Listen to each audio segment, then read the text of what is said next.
there were thousands of people circling the Kaaba. Quote, both sexes, every size, shape, color, and race in the world. Malcolm wasn't able to touch the Kaaba.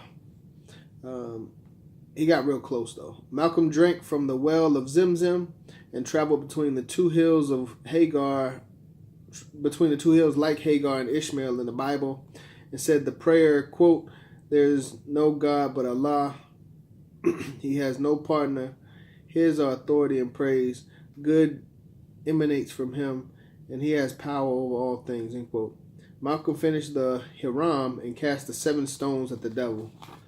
Malcolm thought about things back in America. Elijah Muhammad forcing Malcolm's family to leave the house. That's what he was thinking about.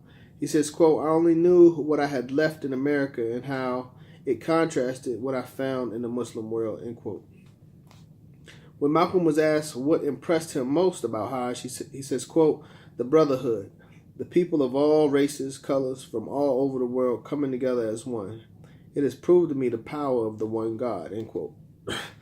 Malcolm felt, quote, the earth's most explosive and pernicious evil is racism, the inability of God's creatures to live as one, especially in the Western world, end quote. Malcolm talks about the colorblindness of the Muslim world's Malcolm talks about the colorblindness of the Muslim world's religious and human society. Malcolm says, quote, these two influences had each day been making a greater impact and an increasing persuasion against my previous way of thinking, end quote.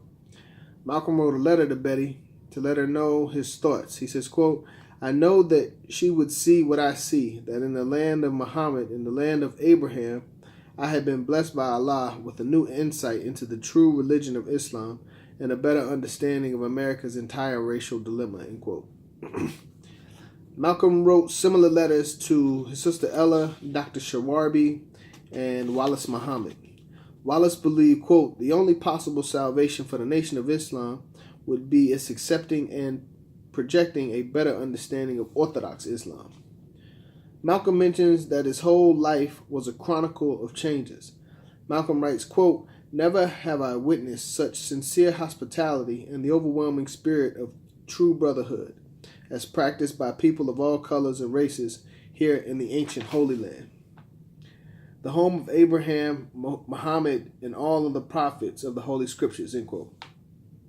Malcolm speaks of the graciousness displayed by all colors. Malcolm felt that he had been blessed to visit the holy city of Mecca. Malcolm writes, quote, there were tens of thousands of pilgrims from all over the world. The people were of all colors, from blue-eyed blondes to black-skinned Africans. Malcolm says, quote, America needs to understand Islam because this is the one religion that erases from its society the race problem.